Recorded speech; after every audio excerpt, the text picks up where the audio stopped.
2019 ഈ ഓർഡറിന് ശേഷം 52 ലക്ഷം മെട്രിക് ടൺ കരിമണൽ അവിടെ നിന്ന് നീക്കം ചെയ്തിട്ടുണ്ടെന്നാണ് പറയപ്പെടുന്നത്. 52 ലക്ഷം മെട്രിക് ടൺ. അതിന്റെ വാല്യൂഷൻ എന്താ? ഞാൻ 40,000 കോടി എന്ന് പറയുമ്പോൾ നിങ്ങളൊക്കെ വളരെ അതിശോക്തിയോടുകൂടി എന്നോട് പറഞ്ഞു ചെയ്യും 40,000 കോടിയോ അതിന്റെ വില അതിന്റെ ഒരു ഡോക്യുമെന്റ്, ഇതിന്റെ കണക്ക് ബോധിപ്പിക്കുന്ന ഡോക്യുമെന്റ് നിങ്ങൾക്ക് വാട്സാപ്പിൽ അയച്ചിട്ടുണ്ട്. നമസ്കാരം. വീണ വിജയന്റെ പരാതിയെ നിയമപരമായി തന്നെ നേരിടുമെന്ന് BJP നേതാവും കോട്ടയം ജില്ലാ പഞ്ചായത്ത് അംഗവുമായ ഷോൺ ജോർജ്. മാസപ്പടിക്കപ്പുറം കോടികളുടെ കൊള്ളയാണ് നടന്നിട്ടുള്ളതെന്നും ഷോൺ വ്യക്തമാക്കി. KSIDC ഇടനില നിന്ന് ഭീമമായ കരിമണൽ കൊള്ള നടത്തിയതായും ഷോൺ വ്യക്തമാക്കി. തുച്ഛമായ വിലയ്ക്കാണ് തോട്ടപ്പള്ളിയിൽ കരിമണൽ ഖനനത്തിന് അനുമതി നൽകിയത്. ഖനനത്തിനുള്ള അനുമതി നൽകാനായി 30,000 രൂപ വില ഈടാക്കേണ്ട സ്ഥലത്ത് വെറും 467 രൂപയ്ക്കാണ് അനുമതി നൽകിയത്. KSIDC ഇടപെടലിലൂടെയാണ് KMML-ന് കുറഞ്ഞ വിലയ്ക്ക് മണൽ നൽകാൻ തീരുമാനിക്കുന്നത്. ധാതുമണൽ സമ്പത്ത് കൊള്ളയടിക്കാനായി KSIDC കൂട്ടുനിൽക്കുകയായിരുന്നെന്നും ഷോൺ ജോർജ് വ്യക്തമാക്കി. CMRL-മായി ബന്ധപ്പെട്ട കേസിൽ SFIOയ്ക്ക് കൂടുതൽ രേഖകൾ കൈമാറിയെന്നും അദ്ദേഹം പറഞ്ഞു. കരിമണൽ ഖനനവുമായി ബന്ധപ്പെട്ട് നടന്ന ദുരൂഹ ഇടപാടുകളുമായി ബന്ധപ്പെട്ട രേഖകളാണ് കൈമാറിയതെന്നാണ് അദ്ദേഹം പറഞ്ഞത്. തോട്ടപ്പള്ളിയിൽ മണൽ ഖനനത്തിന് അനുമതി നൽകിയത് തുച്ഛമായ വിലയ്ക്കാണെന്നും ഷോൺ ആരോപിച്ചു. മുഖ്യമന്ത്രി പിണറായി വിജയൻ രാജിവെച്ചൊഴിയണമെന്നും വാർത്താ സമ്മേളനത്തിൽ ഷോൺ ജോർജ് പറഞ്ഞു. പെൻഷനെ കുറിച്ച് പറയുമ്പോൾ മാത്രം എന്തിനാണ് മുഖ്യമന്ത്രിക്കും മകൾക്കും ഇത്ര വേവലാതിയെന്നും ഷോൺ ചോദിക്കുന്നു. തനിക്കെതിരായ വീണ വിജയന്റെ പരാതിയെ നിയമപരമായി നേരിടുമെന്നും വാർത്താ സമ്മേളനത്തിൽ അദ്ദേഹം വ്യക്തമാക്കി. അദ്ദേഹത്തിന്റെ പൂർണ്ണമായ വാക്കുകളിലേക്ക്. ഈ കേസിൽ ഞാൻ പരാതി കൊടുത്തതിന് ശേഷം SFIക്കും മിനിസ്ട്രി ഓഫ് കോർപ്പറേറ്റ് അഫയേഴ്സിനും ഞാൻ കൊടുത്തിട്ടുള്ള അഡീഷണൽ ഡോക്യുമെന്റിന്റെ വിശദാംശങ്ങൾ നിങ്ങളെ ബോധ്യപ്പെടുത്താൻ വേണ്ടിയാണ് ഈ പ്രസംഗം നടത്തുന്നത്. ഇത് 15/2 ഈ മാസം 15-ാം തീയതി ഞാൻ ഔദ്യോഗികമായി കോർപ്പറേറ്റ് അഫയേഴ്സിനും SFIO ഡയറക്ടർക്കും കൊടുത്ത പരാതിയുടെ ബാലൻസ്, അതായത് അഡീഷണൽ ഡോക്യുമെന്റ്സ് ആണ് നിങ്ങൾ മുമ്പിൽ വെച്ചിട്ടുള്ളത്. അതിനകത്ത് ഏറ്റവും മുഖ്യമായി കൊടുത്തിട്ടുള്ളത് 2019 ഈ കേസുമായി ബന്ധപ്പെട്ട ഏറ്റവും സുപ്രധാനമായ ഒരു രേഖയാണ് നമ്മുടെ വാട്ടർ റിസോഴ്സ് ഡിപ്പാർട്ട്മെന്റിന്റെ 385/2019 എന്ന് പറയുന്ന ജിയോ. ആ ജിയോയില് നിങ്ങൾക്കെല്ലാം അറിയാവുന്ന പോലെ ജിയോയില് പലപ്പോഴും പല രേഖകളിലും നിങ്ങൾ ഈ ജിയോ കണ്ടിട്ടുണ്ടാവും, പലരും നിങ്ങളെ കാണിച്ചിട്ടുണ്ടാവും. പക്ഷേ ആ ജിയോയിൽ എടുത്തു പറയേണ്ടതായ കുറച്ച് കാര്യങ്ങൾ. 2019 മാർച്ച് മാസം 1-ാം തീയതിയാണ് കേന്ദ്ര സർക്കാർ പൊതുമേഖലാ സ്ഥാപനങ്ങൾ അല്ലാതെ മൈനിങ് നടത്താൻ പാടില്ല എന്ന ഉത്തരവ് വരുന്നത്. ആ ഉത്തരവ് വന്നിട്ട് ആ ഉത്തരവ് നടപ്പിലാക്കാതെ അന്ന് മൈനിങ് ഡിപ്പാർട്ട്മെന്റിന് ഉൾപ്പെടെ ശക്തമായ ഒബ്ജക്ഷൻ ഉണ്ടായതിന്റെ പേരില് ആ ഉത്തരവ് അഡ്വക്കേറ്റ് ജനറലിന്റെ നിയമോപദേശത്തിന് അയക്കുകയാണ് ഉണ്ടായത്. ആ നിയമോപദേശം 5 വർഷം നീണ്ടു നിന്നു. 2013 ഡിസംബർ മാസം 18-ാം തീയതി 2023 ഡിസംബർ മാസം 13-ാം തീയതി എന്റെ റിട്ടിൽ ഈ രേഖകൾ വന്നതിന് ശേഷം മാത്രമാണ്, എന്റെ റിട്ടിന്റെ ഭാഗമായി ഈ രേഖകൾ വന്നതിന് ശേഷം മാത്രമാണ് ഡിസംബർ 18-ന് ഒരു ജിയോ, എല്ലാ ലീസുകളും ക്യാൻസൽ ആക്കിക്കൊണ്ട് ജിയോ ഗവൺമെന്റ് മന്ത്രിസഭാ യോഗ തീരുമാനം കൂടി എടുത്തിട്ടുള്ളത്. അതിന്റെ ക്ലാരിഫിക്കേഷൻ ഈ കഴിഞ്ഞ ഡിസംബർ മാസം 27-ാം തീയതി ക്ലാരിഫിക്കേഷൻ ഉണ്ടായി. ഞാൻ ആ ജിയോയുടെ കോപ്പി നിങ്ങളെ ഉണ്ടെന്ന് വിശ്വസിക്കുന്നു. അതിനകത്തെ ഒന്ന് വായിക്കാം. തോട്ടപ്പള്ളി സ്പിൽവേയുടെ മുമ്പിൽ അടിഞ്ഞുകൂടിയിട്ടുള്ള മണൽ വാരണം എന്നുള്ള ദുരന്ത നിവാരണ അതോറിറ്റിയുടെ നിർദ്ദേശപ്രകാരമാണ് ഈ 5-ാം മാസം 31/5-ന് ഇത്തരത്തിൽ ഒരു മീറ്റിംഗ് കൂടും. ആ മീറ്റിംഗിൽ എടുത്തു പറയേണ്ട 1-2 കാര്യങ്ങൾ. Since the sand deposit are noted to contain regulated minerals, the disposal of the sand can be entrusted only to appropriate licenses in the public sector. ഞാൻ മുമ്പേ പറഞ്ഞ പോലെ പബ്ലിക് സെക്ടർ അണ്ടർടേക്കിങ്ങിന് മാത്രമേ ഇത് നടത്താൻ കഴിയുള്ളൂ എന്ന് ആ യോഗം വിലയിരുത്തി. അതിനുശേഷം പബ്ലിക് സെക്ടർ അണ്ടർടേക്കിംഗ് ഇത് രണ്ടുമായി ബന്ധപ്പെട്ട പൊതുമേഖലാ സ്ഥാപനങ്ങൾ നമ്മുടെ മുമ്പിലുള്ളത് KMML-ഉം, അതായത് സംസ്ഥാന സർക്കാരിന്റെ കീഴിലുള്ള KMML-ഉം കേന്ദ്ര സർക്കാരിന്റെ കീഴിലുള്ള IRE-ലും ആണ് ഈ രണ്ട് കമ്പനികൾ. ഈ രണ്ട് കമ്പനികളും അതിന്റെ കൊട്ടേഷൻ കൊടുത്തു. അതിനകത്ത് എക്സ്പ്രഷൻ ഓഫ് ഇൻട്രസ്റ്റ് ഈ 2026-2009 കൊടുത്തത് KMML ആണ്. Quotation for removal of sand cotton rate 290 രൂപ, ഒരു M3 290 രൂപയായിരുന്നു അവർ കൊടുത്ത കൊട്ടേഷൻ. അത് തന്നെ നെഗോസിയേഷൻ നടന്നു. ആ നെഗോസിയേഷന്റെ അടിസ്ഥാനത്തില് 464 രൂപ എന്ന നിലയിലേക്ക് ഇതിന്റെ ബേസിക് പ്രൈസ്, അതായത് നമ്മുടെ ഇറിഗേഷൻ വകുപ്പ് ഇട്ടിട്ടുള്ള അടിസ്ഥാന വില എന്ന് പറയുന്നത് 464 രൂപയാണ്. അതിൽ കുറച്ച് കൊടുക്കാൻ പറ്റില്ല എന്നൊരു നാടകം അവിടെ ഇറങ്ങിയത്. അതിനകത്ത് since the rates proposed by IRL and KMML based on above GEO was quoted below the previous rates, അതായത് മുമ്പുണ്ടായിരുന്ന വിലയിലേക്കാൾ കുറഞ്ഞ വിലയ്ക്ക് കൂട്ടിയതിനാൽ expressly considering that the sand contained regulated atomic minerals, സാധാരണ മണല് നമ്മുടെ ചെക്ക് ഡാമിൽ നിന്നൊക്കെ, ഞാൻ ഒരു ഓർഡർ കോപ്പി അടയ്ക്കാം, ചെക്ക് ഡാമിൽ നിന്നൊക്കെ മണൽ നീക്കം ചെയ്യുന്ന നാട്ടിലും ഡിസാസ്റ്റർ മാനേജ്മെന്റ് അതോറിറ്റിയുടെ ഇതേ റെഗുലേഷൻ പ്രകാരം മണൽ നീക്കം ചെയ്യാൻ എടുത്തിട്ടുള്ളത് 400 രൂപയ്ക്ക് മുകളിൽ തുകയാണ്. ആ 400 രൂപയ്ക്ക് തുകയിൽ മുകളിൽ ഈ മണൽ നീക്കം ചെയ്യാൻ ഇതിനകത്ത് ആറ്റോമിക് മിനറൽസ് ഉൾപ്പെടെയുള്ള കാര്യങ്ങൾ നീക്കം ഉള്ളത് കൊണ്ട് government has entrusted mining and geology department as well as NCESS to assess and evaluate the content of minerals act. അപ്പൊ ഈ വാരിക്കൂട്ടുന്ന മണല് കരിമണലായതുകൊണ്ട് തന്നെ ഇതിന്റെ വാല്യുവേഷൻ നിജപ്പെടുത്തുവാൻ മൈനിങ് ആൻഡ് ജിയോളജിയെയും NCESS-നെയും ചുമതലപ്പെടുത്തി. അടുത്തതാണ് ഏറ്റവും മുഖ്യമായ കാര്യം. But both institutions have not at all replied till date, conclusively recommending a different rate. അതായത് ഇങ്ങനെ ഒരു ജിയോ പ്രകാരം ഇത് സാധാരണ മണലല്ല, ഇത് കരിമണലാണ്, ധാതുമണലാണ്. അതുകൊണ്ട് തന്നെ ഈ റേറ്റിന് പകരം ഇതിനൊരു റേറ്റ് ഫിക്സ് ചെയ്യണം ആവശ്യപ്പെട്ടുകൊണ്ട് മൈനിങ് ആൻഡ് ജിയോളജിക്കും NCESS-നും കൊടുത്തിട്ടുള്ള ജിയോ പ്രകാരം കൊടുത്തിട്ടുള്ള ഗവൺമെന്റ് നിർദ്ദേശത്തിന് മറുപടി ലഭിച്ചിട്ടില്ല. പറഞ്ഞോണം എന്താണ് അതിന്റെ പുറകിലുള്ള ഒരു സർക്കാർ ഏജൻസി ഇവിടെ ഇതിന്റെ വാല്യുവേഷൻ നിർണ്ണയിക്കാൻ പറഞ്ഞപ്പോൾ വാല്യുവേഷൻ ഇല്ല. ഇപ്പം അതിന്റെ വില 464 രൂപ. അങ്ങനെ further in response to the government letter KMML informed that they are ready to accept the rate 464 രൂപ. ഞാൻ ഇന്നലെ ഇന്റർനാഷണൽ മാർക്കറ്റിൽ നിന്നും അതിന്റെ വെബ്സൈറ്റിൽ നിന്നും ഞാൻ എടുത്ത റേറ്റ് ആണ് ഇന്നലെ. ഇത് പ്രകാരം ഒരു M3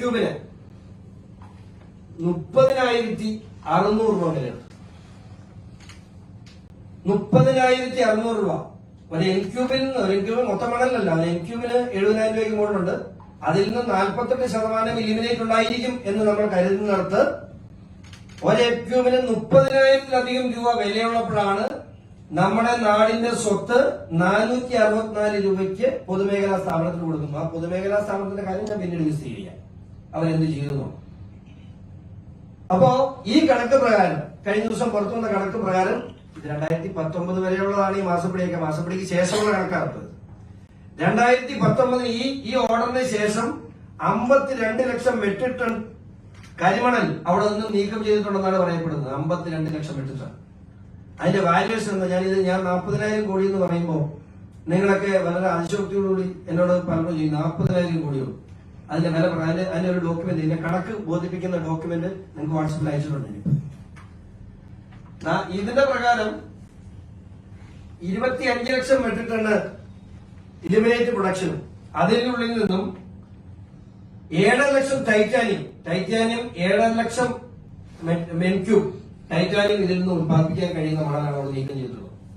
അതിന്റെ വാല്യുവേഷനാണ് ഞാൻ പറഞ്ഞത്. 41,284 കോടി രൂപയുടെ വാല്യുവേഷൻ അതിനകത്തുണ്ടായിട്ടുണ്ട്.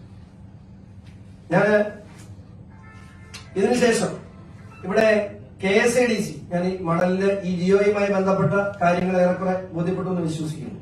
കാരണം കൃത്യമായി അതിന്റെ വില കുറച്ച് കാണിക്കാൻ നടപടി സ്വീകരിക്കുകയും ആ വില കുറച്ച് നെഗോസിയേഷൻ ഓർഡർ കൃത്യമായിട്ട് ഓർഡർ വായിച്ചാൽ നിങ്ങൾക്ക് മനസ്സിലാവും. അതിന് ഭയങ്കര ഇവരെ ഈ തുകയിലേക്ക് എത്തിക്കാൻ ഗവൺമെന്റ് ഓഫീഷ്യൽസ് ഭയങ്കരമായിട്ട് കഷ്ടപ്പെട്ടിരുന്ന ഈ ഓർഡറിൽ എഴുതി വെച്ചിട്ടുണ്ട്. ഈ 424 രൂപ KMML ഒക്കെ സമ്മതിക്കുവാൻ വേണ്ടി വലിയ കഷ്ടപ്പെട്ടാണ് ഉദ്യോഗസ്ഥർ ഇത് ചെയ്തിട്ടുള്ളത്. അതിനകത്ത് ഒരു എം ക്യൂബ് സോറി CMRL ഇപ്പൊ KMML കൊടുത്തത്. KMML CMRL തമ്മിൽ എന്തെന്നുള്ളതാണോ ഇവിടുത്തെ നമ്മുടെ ചോദ്യമൊക്കെ. അതിനകത്ത് നിങ്ങൾ മനസ്സിലാക്കേണ്ട ഒരു കാര്യം, ഈ ഓർഡറിൽ തന്നെ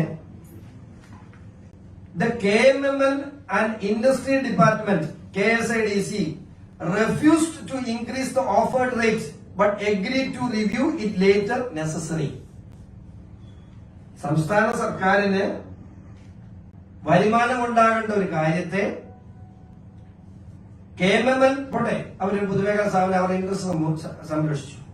KMML and the Industry Department KSIDC refused to increase the offered rate. അവര് പറഞ്ഞിട്ടുള്ള അടിസ്ഥാന വില കൊടുക്കുവാൻ അവിടെ തടസ്സം നിന്നത് KSIDC ആണ്. വളരെ കൃത്യമായി കാണുന്നു.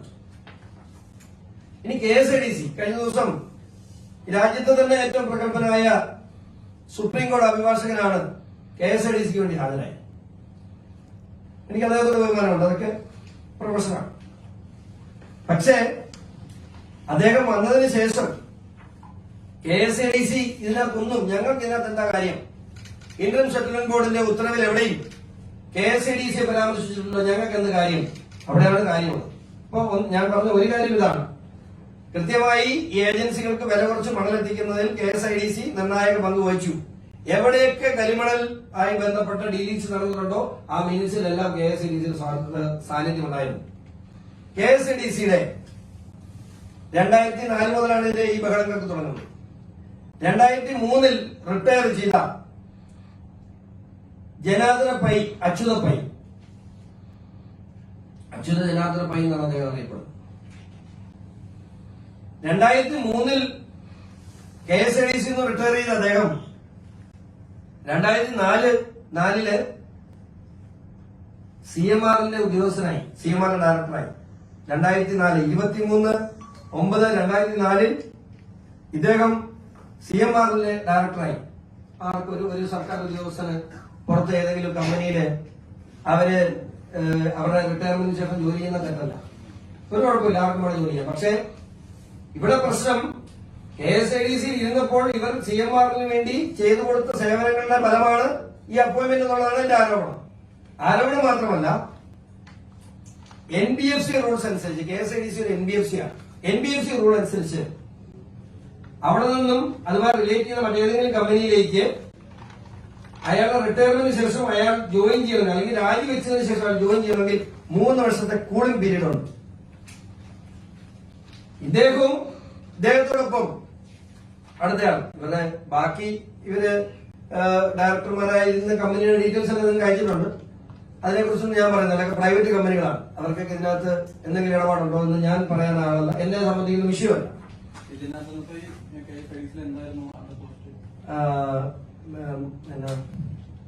ഡയറക്ടർ അല്ല, nominee director of KSIDC to CMRL KSIDCയുടെ നോമിനി ഡയറക്ടറായിരുന്നു അദ്ദേഹം. അവിടുത്തെ post executive director, ED executive ഡയറക്ടറായിരുന്നു. നമ്മുടെ KSIDCയുടെ എക്സിക്യൂട്ടീവ് ഡയറക്ടറായിരുന്നു അദ്ദേഹം. KSIDCയുടെ നോമിനി ഡയറക്ടറായിരുന്നു CMRL. ഒരു നോമിനി ഡയറക്ടർ ഉണ്ടല്ലോ CMRL. അടുത്തയാൾ ഒരു അച്യുത പൈ മാത്രമല്ല, അടുത്തയാൾ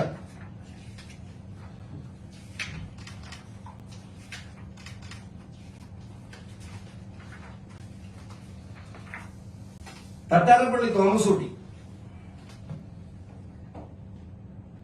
ഇദ്ദേഹം 2014 വരെ, 2010 മുതൽ 14 വരെ KSIDCയുടെ നോമിനി ഡയറക്ടറായി. എന്റെ ഡീറ്റെയിൽസ് ഇവരുടെ മാസ്റ്റർ ഡാറ്റയുടെ ഡീറ്റെയിൽസ് നിങ്ങൾക്ക് വാട്സാപ്പിൽ തന്നിട്ടുണ്ട്. 2010 മുതൽ 14 വരെ ഇവര് നോമിനി ഡയറക്ടറായിരുന്നു. ആ 14 റിട്ടയർ ചെയ്ത് കൃത്യം 4 മാസം കഴിഞ്ഞപ്പോ CMRLന്റെ ഡയറക്ടറായി. 23/5/2015 രണ്ടാമത് കിടപ്പുണ്ട്. 23/5/2015 CMR അതും ഇതുപോലെ തന്നെ കൂളിംഗ് പീരീഡ് പാലിക്കാതെയാണ് ഡയറക്ടറായി. അദ്ദേഹം പാർട്ട്ണറായി ഇപ്പം നിലവിൽ ഡയറക്ടർമാരായിട്ടിരിക്കുന്ന കമ്പനിയുടെ പേരുകൾ ഞാൻ പറയുന്നില്ല, നിങ്ങൾ വായിക്കുക. ഇതുമായി ഈ കേസുമായിട്ട് എന്തെങ്കിലും ബന്ധമുള്ളതായിട്ട് എനിക്കറിയില്ല. അടുത്തത് രവിചന്ദ്രൻ രാജൻ. അദ്ദേഹം 2018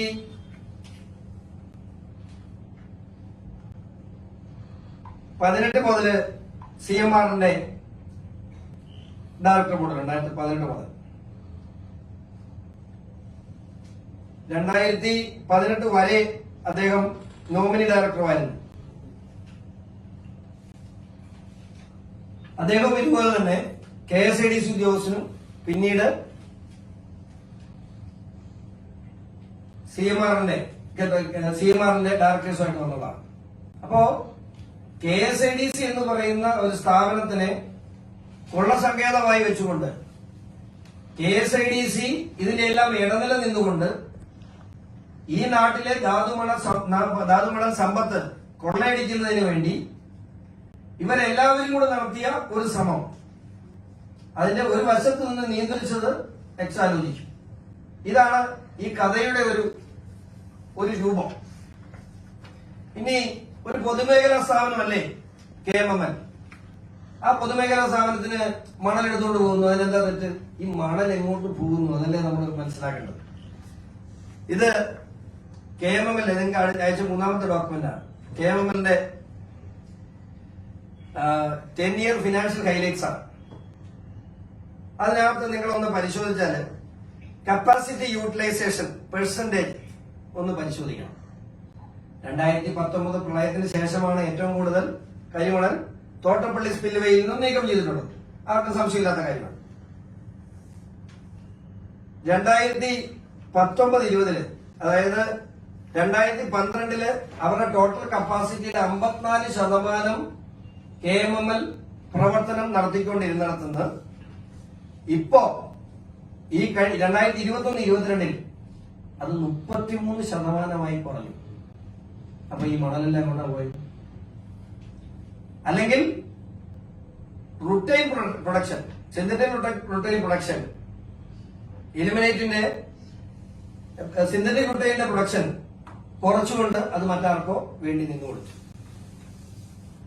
അടുത്തത് പ്രൊഡക്ഷന്റെ ടണ്ണിന് എടുത്ത് നോക്കിയാൽ 2012 1858 മെട്രിക് ടൺ ഉണ്ടായിരുന്ന പ്രൊഡക്ഷൻ 2022 1474. ഈ 2012-14 കാലഘട്ടത്തിൽ 77 കോടി രൂപ നഷ്ടത്തിലായിരുന്ന CMR 2022 144 കോടി രൂപ പ്രോഫിറ്റാണ്. 144 എന്നൊക്കെ പറയുന്നത് വെറും നിസ്സാരമായ കാര്യങ്ങളാണ്. ഈ ആറ്റോമിക് ഇപ്പോ ഈ ധാതുമണലിനെ സംബന്ധിച്ച് പറയുന്നത് ഇവിടെ വ്യവസായങ്ങളിൽ ഇപ്പോൾ നമ്മൾ യൂട്ടിലൈസ് ചെയ്യുന്നു എന്ന് പറയപ്പെടുന്നത് 3-4 മിനറൽസ്, ബാക്കി കടലിൽ കളയാന്ന് പറയുന്നത്. ഈ നീണ്ടകര നമ്മുടെ തോട്ടപ്പള്ളി മുതൽ ആറാട്ടുപുഴ പ്രദേശത്ത് നടക്കുന്ന ഖനനം പ്രോപ്പറായി നടന്നാൽ ഈ നാട്ടിലെ ഒരു പുതിയ തലമുറ എങ്ങോട്ടും നാട് വിട്ടു പോകേണ്ട കാര്യം വരില്ല. ഈ നാട്ടിൽ കാശില്ല എന്ന് പറഞ്ഞുകൊണ്ട് ആർക്കെതിരെയും സമരം ചെയ്യേണ്ടതും വരില്ല. ഈ നാടിന്റെ അത്രയും വലിയ സമ്പത്ത് ആർക്കോ കൊള്ള ചെയ്യാൻ നിന്ന് കൊടുത്തുകൊണ്ട് നമ്മുടെ നാട് കടക്കടയിലൂടെ മുമ്പോട്ട് പോവുകയാണ്. ഈ 40,000 കോടിയെന്നും ഞാനിപ്പോ പറഞ്ഞത് 2019 ശേഷമാണ്. ഇതുവരെ ഈ അന്വേഷണ പരിധിയിൽ ഒന്നും വരുന്ന കാലഘട്ടമല്ല എന്നും കൂടെ പ്രത്യേകം ഓർക്കാം. അപ്പോ അത്രയും ഗൗരവമുണ്ട്. ഇതൊരു മാസപ്പടി ഒന്നുമല്ല, അല്ലെ മുഖ്യമന്ത്രി വീണ വിജയൻ ഇതൊന്നുമല്ല. അതിനപ്പുറത്തേക്ക് ഈ രാജ്യത്ത് ഈ സംസ്ഥാനത്ത് നടക്കുന്ന ഒരു വലിയ കൊള്ളയെ തടയുക എന്നുള്ളതാണ് ഈ അന്വേഷണത്തിന്റെ ഒന്നാമത്തെ ഉദ്ദേശം. പരാതിയുടെയും ഒന്നാമത്തെ ഉദ്ദേശം തന്നെ. അതൊരു മാസപ്പടിയായി ലഘൂകരിക്കരുത് എന്നുകൂടി വിനയപൂർവ്വം ഓർപ്പിക്കും.